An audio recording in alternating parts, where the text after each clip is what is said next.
para poder hacer el cálculo si estamos frente a un estudio de casos y controles, si estamos frente a un estudio transversal o si estamos frente a un estudio de corte. Y es importante que sepan esto, porque cuando hacen su estudio de caso-control, no vayan a calcular una muestra haciendo uso de la fórmula para estudios transversales, que es la que más conocemos, ¿no? Entonces, cuando hablamos del tamaño de muestra de los estudios de casos y controles, tenemos que considerar el nivel de significancia estadística, o sea, el valor alfa. Tenemos que considerar la potencia del estudio, que es el valor beta. Tenemos que considerar la proporción de expuestos a la variable independiente en el grupo control y tenemos que plantear un OR hipotético asociado con la exposición.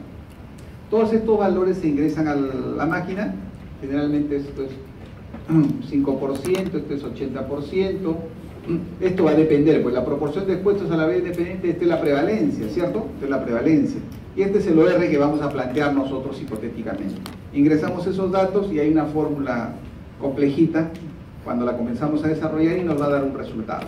Nos va a dar el número, y también los programas computacionales lo que nos dicen es, va a ser un control por un caso, va a ser 2 controles por un caso, 3, y les va a dar el número de casos y el número de controles. Luego de ahí vamos a hacer el análisis de los estudios de casos y controles. Y esto solo para recordarles, porque ya ustedes hicieron esto en otro contexto, cuando hablamos de medidas de la fuerza de asociación, ¿recuerdan? Entonces ahí hablamos del OR. ¿Cuál es la medida de la fuerza de asociación que se utiliza en los estudios de caso-control? OR, no se olviden, OR, no se usa RR, se usa OR. ¿Cuándo el OR es un buen estimador del riesgo relativo? Pregunta de examen. ¿Cuándo? La prevalencia es baja. ¿Y cuándo se dice que la prevalencia es baja? Cuando la prevalencia es 10 o menos. ¿Ya? Si la prevalencia es 10 o menos, yo calculo el OR va a ser similar, va a ser un buen estimador del RR. Entonces, cuando hacemos el análisis de los estudios, casos y controles, va a depender si son estudios pareados o no pareados. Para fines de examen también les digo, yo les he traído esto para que sepan que existen estas cosas, ¿no? Porque a veces uno les presenta y lee y dice que el profesor no nos dijo de los casos no pareados. Para fines de examen, ustedes no van a ser epidemiólogos, nuevamente les digo, pero tienen que saber mínimamente algunas cosas. Aunque de repente a algunos pues les gusta la epidemiología. Para fines del examen, no traten de buscar que si son pareados o no pareados. Vamos a hablar solamente de los casos y controles no pareados. ¿Ya? Cuando viene el examen, lo que diga ahí, es un caso control no pareado. ¿Por qué les digo? Porque el cálculo es diferente. Cuando hablamos de caso control no pareado, es la famosa fórmula que utilizamos. Es el log de los casos entre el log de los controles. Es la razón de odds de casos y controles de lo que constituye el odds ratio. Razón del producto cruzado. Bueno, les han dado un montón de sinónimos en la clase, entiendo, de enfoque de riesgo.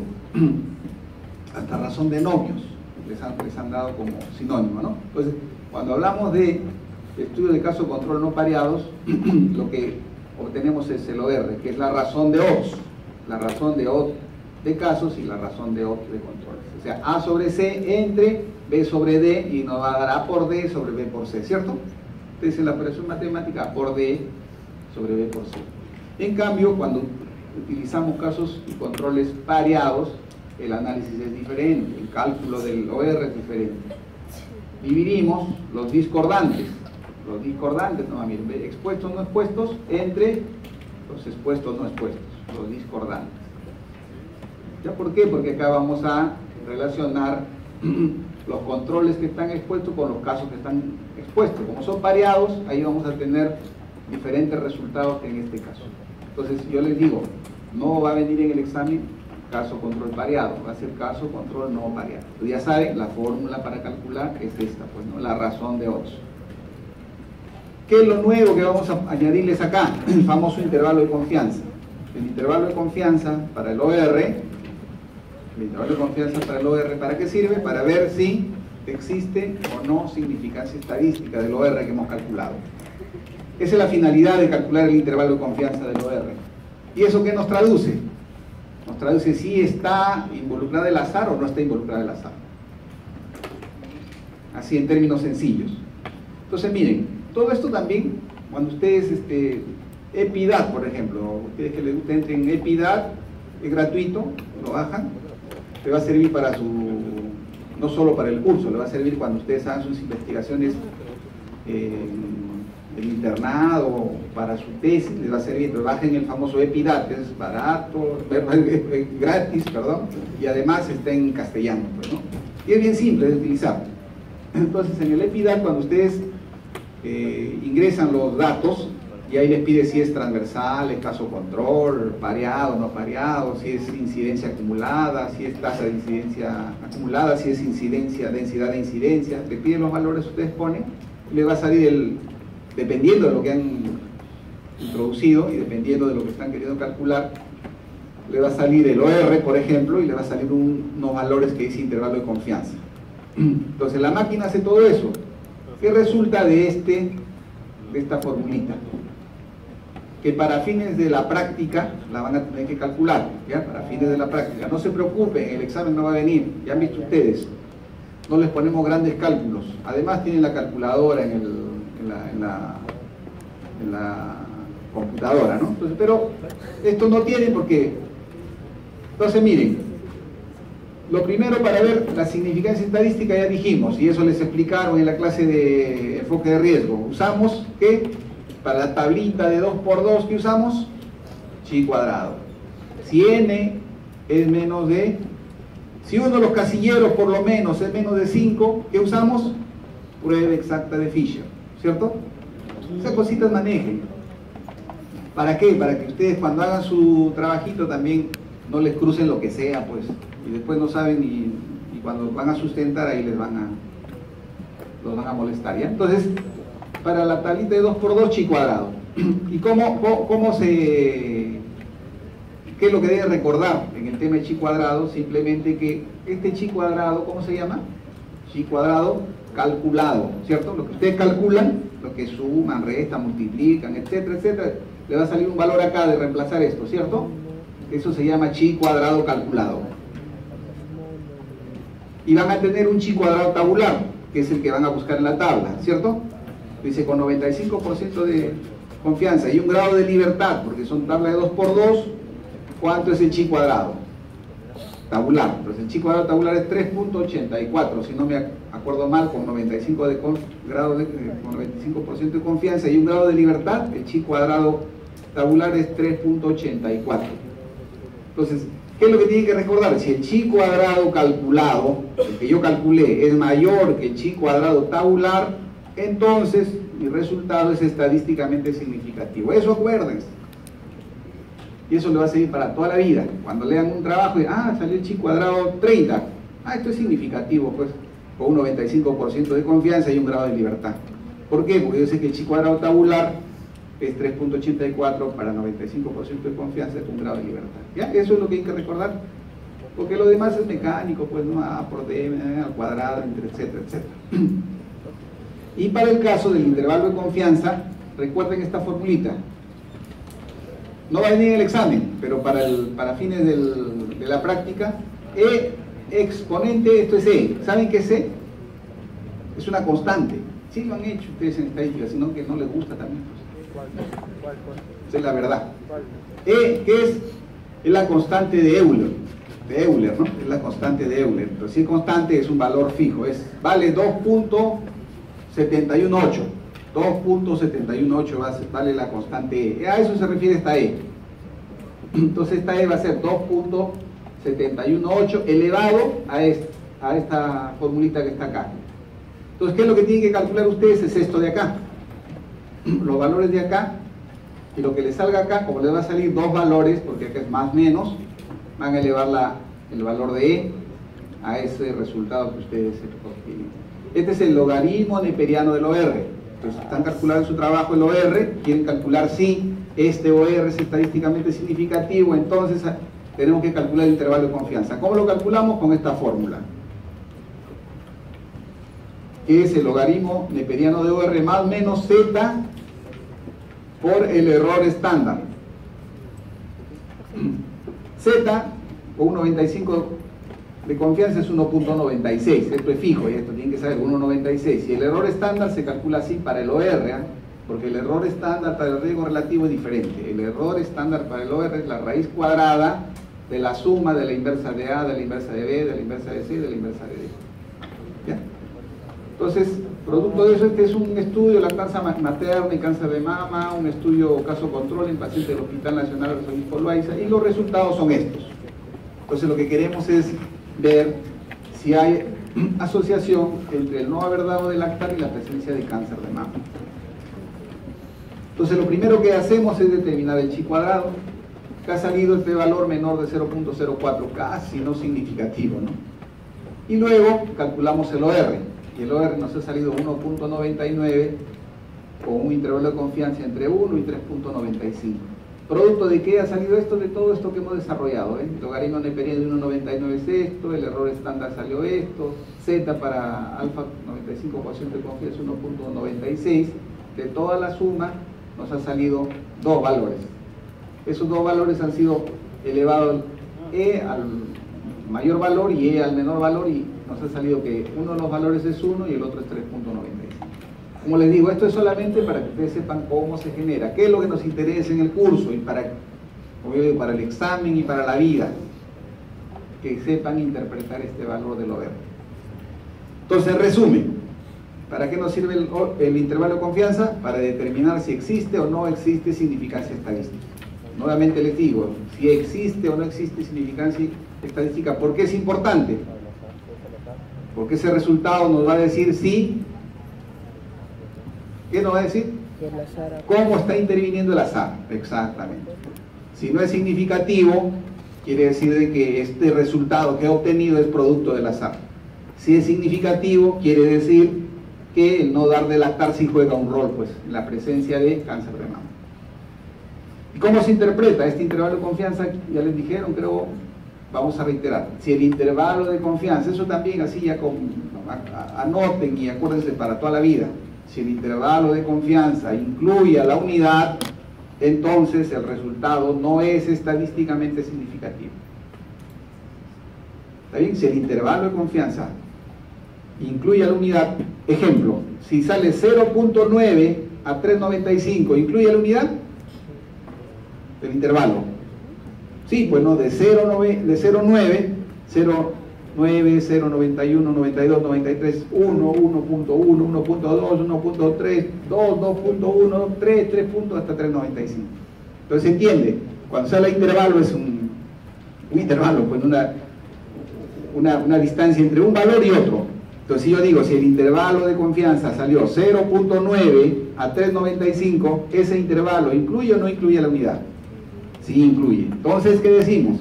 Que no es estadísticamente significativo. Acá nos ha salido ya más fácil todavía. ¿Este valor incluye o no al 1? Evidentemente que sí, pues, ¿no? Entonces, ¿qué decimos? De que este resultado de 1.99 no es estadísticamente significativo.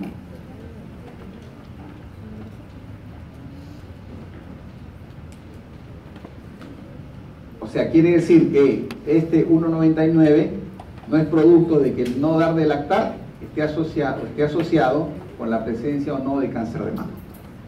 Eso es lo que nos quiere decir este resultado. A veces salen acá valores más altos, ¿no? 3.8 y acá nos sale que incluye a la unidad. Entonces, por más alto que sea, lo importante que tenemos que definir es de que este intervalo no incluye a la unidad. Entonces, nuevamente, si en el examen les vienen varios resultados y les dicen, diga usted cuál es el factor que está asociado, tienen que buscar ¿qué cosa? El intervalo de confianza. Aquel intervalo de confianza que no incluye a la unidad debe ser el elegido, pues. ¿Por qué? Porque si no incluye a la unidad quiere decir que es estadísticamente significativo. ¿Está bien? Y si así no aprueban, si ya, muchachos, ¿ah? Todos les estamos dando masticadito. Pero aprendan, pues, no solamente esto aprendan y que les sirva, como yo les digo, no solo para el examen, sino también para la vida. Listo, ahí terminamos. Miren, ya no hablamos, lo que sí reiterarles, estas medidas no miden riesgo, ya les dije, ¿no? O sea, no podemos decir de que el no dar de lactar es un factor de riesgo para cáncer de mama. Esa no es la interpretación. Ya ustedes han hecho interpretación, van a reiterar ahora en su seminario nuevamente para recordar lo que hicieron en enfoque de riesgo. Luego tenemos el otro diseño, que es el estudio de corte o prospectivo. Y ahí también, definición, es un estudio epidemiológico, observacional, analítico, longitudinal, ¿no? Miren, longitudinal, acá hay, ¿por qué? Porque se hace más de una medición. Longitudinal, prospectivo o retrospectivo. Acá sí puede haber prospectivo, los estudios de corte se llaman, hay estudios prospectivos, hay estudios de corte prospectivos y estudios de corte retrospectivos, llamadas también cortes históricas. ¿Y qué se hace acá? Seleccionan los individuos en función a qué? A que se produjera o no determinada exposición o característica. Entonces, resumiendo, los estudios caso-control parten de la, en coro, de la enfermedad, y los estudios de corte parten de la exposición. Eso no se olviden. Si recuerdan eso, cualquier ejercicio que les pongamos lo van a identificar. Si saben que los caso-control parten de la enfermedad y los estudios de corte de la exposición. También tienen que entender que en el examen no se les va a decir, bueno, se hizo un estudio donde se identificó como casos a la neumonía. ¿Qué diseño es? Ya no se pase, no les puedo decir de qué color es el caballo blanco, ¿cierto?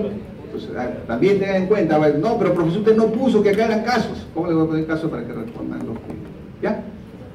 Listo. Y se hace el seguimiento durante un periodo de tiempo. Entonces miren, ahí están las dos definiciones. Caso control, hemos tratado de hacer analogía con el estudio de corte para que vean ustedes las diferencias fundamentales que existen. ¿En qué consiste los estudios? En el seguimiento de una o más cohortes. ¿Qué es una cohorte? Es un conjunto de individuos con características comunes que son seguidos. Y esto viene de las cohortes de la época romana, ¿no? Donde dicen que seleccionó un grupo de soldados que iban a las guerras, ¿no? Y dicen las cohortes. Entonces, por eso. Y acá también tienen que recordar, ¿no? Los estudios de corte puede ser de una corte única o puede ser de más de una corte. Si es una corte única nos va a servir para determinar incidencias, pues, ¿no? Una sola corte yo calculo incidencias. Si son más de una corte ya me va a servir para hacer la comparación. Y miren lo que dice acá, de individuos sanos o enfermos. Miren, ahí viene la confusión. Pero profesor, usted nos dijo que los estudios, casos y controles parten de la enfermedad. Sí, sigo diciéndole que los estudios, casos y controles parten de la enfermedad. Los individuos, el seguimiento de los individuos, pueden ser individuos sanos o pueden ser individuos enfermos. Lo que vamos a ver en los enfermos es el efecto de otra exposición. O sea, vamos a ver el efecto de una exposición con respecto a otra enfermedad. Ejemplo, entra un paciente con neumonía grave y entra a la unidad de cuidados intensivos. Y ese paciente tiene que ser intubado. Y yo quiero ver si la intubación es un factor que está asociado con la presencia de neumonía. Entonces es un paciente enfermo, pero está dentro de un estudio de cohorte. ¿Está bien? Entonces no se confundan ahí. Con diferente grado de exposición, un factor de riesgo pronóstico, ¿no? Entonces también acá hay otro concepto, podemos hablar de riesgo y ya podemos hablar de pronóstico. De ahí que las mediciones y los cálculos en los estudios de corte van a depender si hemos estudiado el riesgo o hemos estudiado el pronóstico de la enfermedad. Ya lo vamos a ver ahora. Y ahí hay que diferenciar estos conceptos, factor de riesgo versus factor pronóstico. El factor de riesgo es una variable relacionada con una alta probabilidad de aparición de la enfermedad. Miren, que eso, ya vieron también ustedes el factor de riesgo, es aquella condición que aumenta la probabilidad de la ocurrencia de un daño, ¿no? Que ya les han definido, que es un riesgo. El profesor incluso les ha mencionado de dónde viene la palabra riesgo, que el riesgo, que no sé qué, etc. Pero el resumen es ese: el riesgo es una condición que está asociada con la mayor probabilidad de que se produzca un daño. Y cómo se mide el riesgo también les dijo, ¿no? Y en cambio un factor pronóstico es una variable relacionada con el curso y el resultado de la enfermedad, que en general depende de la intervención terapéutica a la que se encuentra sometido el paciente durante el curso de dicha enfermedad. Lo que les decía, paciente con neumonía sometido a ventilación mecánica, ¿cuál va a ser el pronóstico? En términos de muerte o en términos de mejora o en términos de secuela. Entonces, ¿qué pasa con los que tienen neumonía y están en ventilador? ¿Y qué pasa con los que están en neumonía y están sin ventilador? Ahí hago un estudio de corte. Y evalúo factores pronósticos. No evalúo riesgo.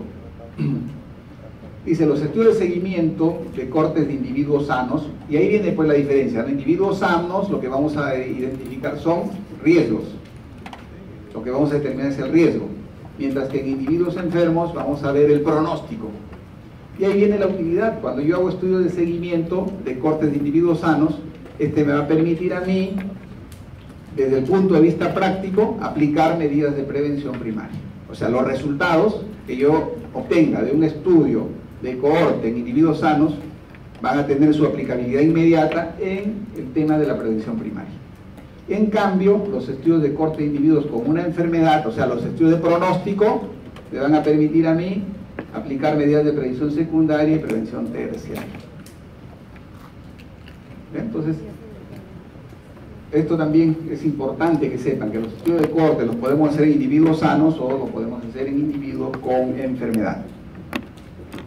Y cuando hablamos de individuos con enfermedad, lo que vamos a ver el pronóstico, pues, ¿no? ¿Qué va a pasar con el paciente?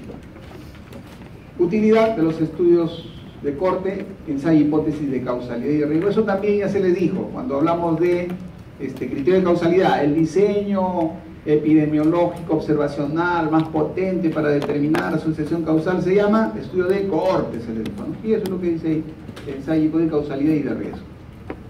Permite, la otra cosa, medir la incidencia de una enfermedad o condición. Es el único diseño observacional que permite determinar directamente la incidencia. No hay otro estudio. Permite estudiar la historia de toda la enfermedad porque vamos a hacer un seguimiento, ¿no? Entonces vamos a ver cómo pronóstico, por ejemplo, historia natural de la enfermedad.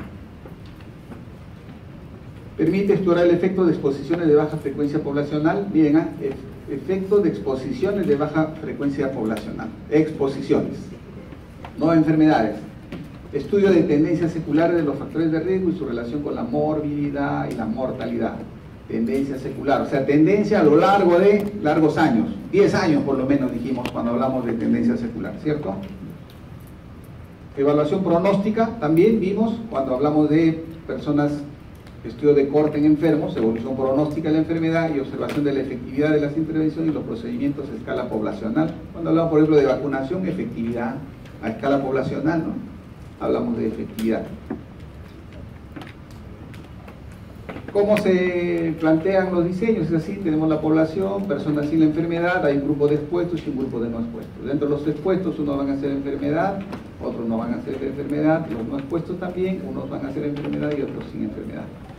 Este sería el estudio de corte prospectivo. Si nosotros hacemos al revés, sería un estudio de corte retrospectivo o corte histórica. Lo que les decía, miren acá la variación. El marginal fijo ya no es el daño, ¿no? En los estudios de corte. El marginal fijo es la exposición. Lo que va a variar es la presencia de la enfermedad, por eso que el daño fluctúa aleatoriamente. Así es el diseño. Yo les recomiendo, ahora que están haciendo el tema de identificación de diseños, imagínense mentalmente cómo es esquemáticamente cómo está planteado el ejercicio que les ponemos. Y yo he visto que en los seminarios no están haciendo eso. Eso les va a ayudar bastante. Entonces dicen, cómo esquemáticamente está planteado el ejercicio que está escrito literalmente, y se van a dar cuenta fácilmente qué tipo de diseños. Ya hagan ese ejercicio igual con los ejercicios que les hemos dado para esta segunda parte de diseños. Eso les va a ayudar bastante. Me decían también unos compañeros, me dice, profesor, ¿podría darnos más ejercicios de eficacia terapéutica? ¿O dónde puedo encontrar? Yo digo, es fácil, ustedes entren a cualquier buscador de ensayos clínicos, sacan los trabajos de ensayos clínicos y fácilmente comienzan a leer. Y van a ver ustedes qué efecto han estado queriendo ver, y a través de esos resultados pueden calcular los NNTs. ¿Cómo es el diseño de los estudios de corte? Evidentemente se plantea una hipótesis operacional. Es imprescindible que se tenga un planteamiento explicativo hipotético de la causa de la enfermedad, evidentemente. Se hace la definición de la variable independiente y la exposición a la misma. Luego, definición y validación de los instrumentos para medir la exposición y los efectos de interés. Cuarto lugar, fuente y criterio de selección de las cortes que se comparan. Debe haber ausencia de la variable dependiente en los grupos, obviamente, ¿no? Ausencia de la variable dependiente de los grupos. ¿Eso qué quiere decir? De que están libres de la enfermedad, ¿cierto? Por eso dice, ausencia de la variable dependiente en los grupos. Porque si estuviese presente la variable dependiente, ya no sería un estudio de corte. Podría ser un estudio de corte también, ¿no? ¿O no? En estas circunstancias no. Recuerden, miren, dice, ausencia de la variable dependiente en los grupos, eso tiene que estar presente cuando hablamos de estudios de corte. Así partamos de un estudio de corte de personas enfermas. Nuevamente les digo, porque yo tengo la enfermedad, pero esta enfermedad, que yo le decía neumonía, por ejemplo, esta persona que tiene la neumonía está libre de la enfermedad que yo voy a investigar. O sea, no existe la variable dependiente en los grupos. Esta persona que tiene neumonía es sometida a ventilación mecánica, yo quiero ver si tiene la posibilidad, cuál es la posibilidad, estando intubado, de desarrollar neumonía asociada a ventilación mecánica. Pese a que está enfermo, esta persona no tiene la variable dependiente. ¿Está bien? ¿Queda claro? Quinto, obtención de la información no sesgada. Para eso hay que hacer exámenes minuciosos, considerar cambios en la exposición y el tiempo. Esto es importante cuando hacemos estudios de corte, ¿no? Hay que tener en cuenta estos problemas que pueden surgir, cambios en la exposición y en el tiempo de exposición. ¿Por qué? Porque como son estudios de corte y duran un determinado tiempo, a lo largo del tiempo la exposición puede disminuir y consecuentemente eso puede alterar los resultados que vamos a obtener. Determinación del tamaño muestral, también hay una fórmula para el cálculo del tamaño muestral. Y luego viene el análisis. Y yo le decía, hay el análisis para determinar el riesgo y hay el análisis para determinar el pronóstico. Acá vamos a hacer el análisis cuando estamos trabajando con personas sanas. ¿Está bien? Con personas sin la enfermedad, sin enfermedad, sanas. Entonces, ahí lo que usamos, vamos a determinar la significancia estadística, el intervalo de confianza para el riesgo relativo. Y miren, es lo mismo que para el OR. ¿Cuál es la diferencia? La diferencia es que el error estándar varía en el OR con respecto al RR. El error estándar para el OR era la inversa de A, la inversa de B, la inversa de C y la inversa de D, ¿cierto? Para el RR, el error estándar es la raíz cuadrada de la inversa de A más la inversa de A más B más la inversa de D más la inversa de C más B. Esa es la diferencia. La interpretación es la misma. El intervalo de confianza para el riesgo relativo, si está incluida la unidad, quiere decir que no es estadísticamente significativa. Si no está incluido, es estadísticamente significativa. Aquí está, dice, también la otra cosa, ustedes pueden calcular el riesgo relativo, o sea, el riesgo, si tienen tasa de incidencia acumulada o tienen densidad de incidencia, también se puede calcular, ¿no? Los estudios de cohorte que hacemos rutinariamente en los hospitales, por ejemplo, es la famosa vigilancia de las infecciones asociadas a la atención de salud. Ahí hacemos vigilancia todo el año de los pacientes enfermos que ingresan y están expuestos a un factor de riesgo, dígase ventilación mecánica, dígase catéter venoso central, catéter urinario permanente. Entonces hacemos el seguimiento y ahí lo que podemos determinar en un estudio de corte, podemos determinar la tasa de incidencia acumulada o podemos calcular la densidad de incidencia, ¿no? Y eso es lo que hacemos, generalmente lo que calculamos es la densidad de incidencia. ¿Por qué? Porque sumamos los días, persona, observación que hemos tenido en cada uno de los pacientes, ¿no?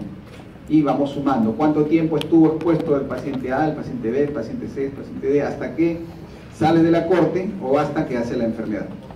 Y luego sumamos y calculamos pues las densidades de incidencia.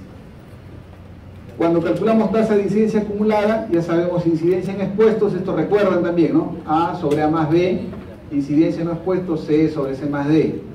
Y la incidencia global es A más C sobre N, ¿está bien?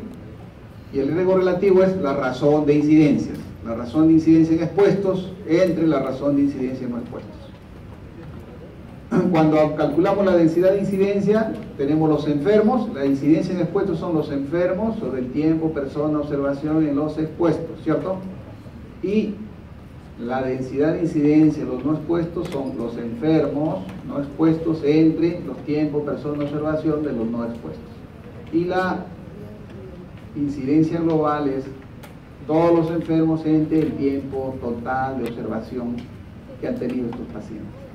¿Y en razón a ello? Acá podemos calcular el riesgo relativo, sí, ¿cierto? Incidencia de expuestos sobre no expuestos. Acá podemos calcular también, solo que estamos calculando el riesgo relativo teniendo en cuenta la densidad de incidencia. En ambos casos se calcula el intervalo de confianza. En ambos casos se calcula el intervalo de confianza. Como yo les digo, lo importante que deben recordar es de que el intervalo de confianza nos permite determinar la significancia estadística y por lo tanto el efecto no del azar.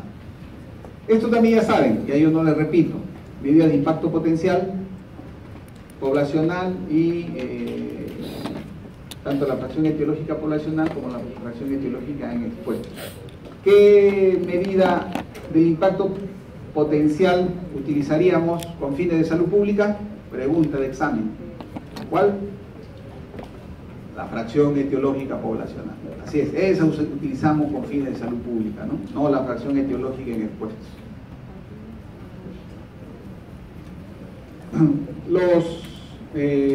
¿Cómo se hace el análisis cuando son estudios pronósticos? Ya dijimos, estudios pronósticos igual pacientes enfermos que son estudiados respecto a un factor determinado. Ahí hablamos de tasa de supervivencia, que es una medida que utilizamos para el análisis en estudios pronósticos. Tasa de letalidad, cuántos se murieron de los expuestos y cuántos de los no expuestos.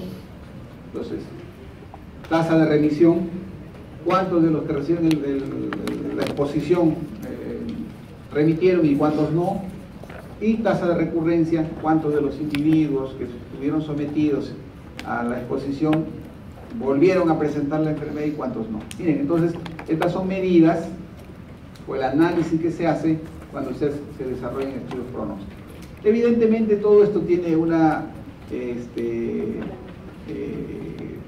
connotación estadística, que no se los hemos querido traer porque nuevamente les repito, ustedes por lo menos deben de tener la idea de que cuando se hace el análisis de estudio de corte en el contexto de pronóstico debemos usar estas medidas, que ya es un manejo digamos